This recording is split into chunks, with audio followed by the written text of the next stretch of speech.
মীন রাশি জাতক জাতিকারা এই বছর অর্থাৎ 2025 সালে স্বাস্থ্য জীবন কেমন কাটাবেন? মীন রাশিফল 2025 অনুযায়ী স্বাস্থ্যের দৃষ্টিকোণ থেকে দেখতে গেলে এই বছরটিতে আপনারা বেশ দুর্বল পরিণাম পাবেন।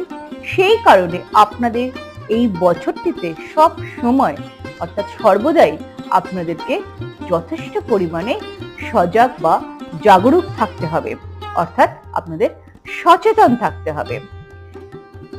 অর্থাৎ যারা শারীরিক প্রকৃতি অনুসারে আপনাদের খাবার গ্রহণ করতে হবে এবং শুরু থেকে নিয়ে মে মাস পর্যন্ত আপনার প্রথম ভাবে রাহু ও কেতুর গোচর থাকবে। এই গোচর কিন্তু প্রথম ভাবে একেবারেই ভালো নয়, অর্থাৎ আপনার স্বাস্থ্যের জন্য এটা যথেষ্ট খারাপ। এবং আপনার শারীরিক প্রকৃতি যদি বায়ুতত্ত্ব অনুযায়ী হয়, অর্থাৎ হজমের সমস্যা যদি আপনার আগের থেকেই থেকে থাকে, তাহলে কিন্তু এবছর বছরের প্রথম দিকে অর্থাৎ মে মাস পর্যন্ত এই হজমের সমস্যার ক্ষেত্রে যথেষ্ট দুর্বল হতে পারে। যদিও মে মাসের পর থেকে প্রথম ভাব থেকে রাহু ও কেতুর গোচর সরে যাবে, অর্থাৎ তার প্রভাব চলে যাচ্ছে, কিন্তু মার্চের পর থেকে প্রথম ভাবে চলে আসবে শনি এবং সারা বছরটাই এরকম থাকবে।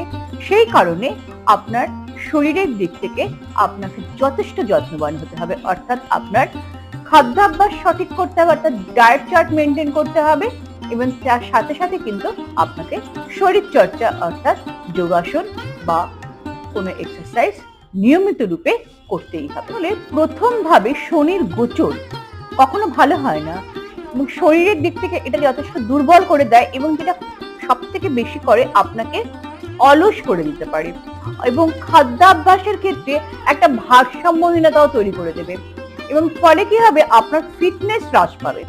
এই কারণেই কিন্তু আপনার শরীরে নানা রকম সমস্যা তৈরি হবে। অতএব এই দিকটা আপনাকে যথেষ্ট সতর্ক থাকতে হবে।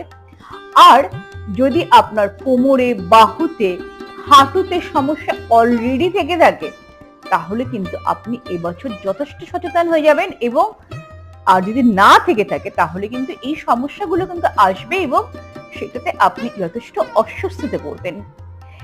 এছাড়া মীন রাশিফল 2025 অনুযায়ী আপনি যদি ইতিমধ্যেই এই জাতীয় সমস্যার সঙ্গে যুক্ত থাকেন, তাহলে অবশ্যই যোগ ব্যায়ামের সাহায্য নেবেন এবং নিজেকে মজবুত রাখার অবশ্যই চেষ্টা করুন। মানেই হলো এই বছরটি স্বাস্থ্যের দিক থেকে আপনাদের যথেষ্ট দুর্বল।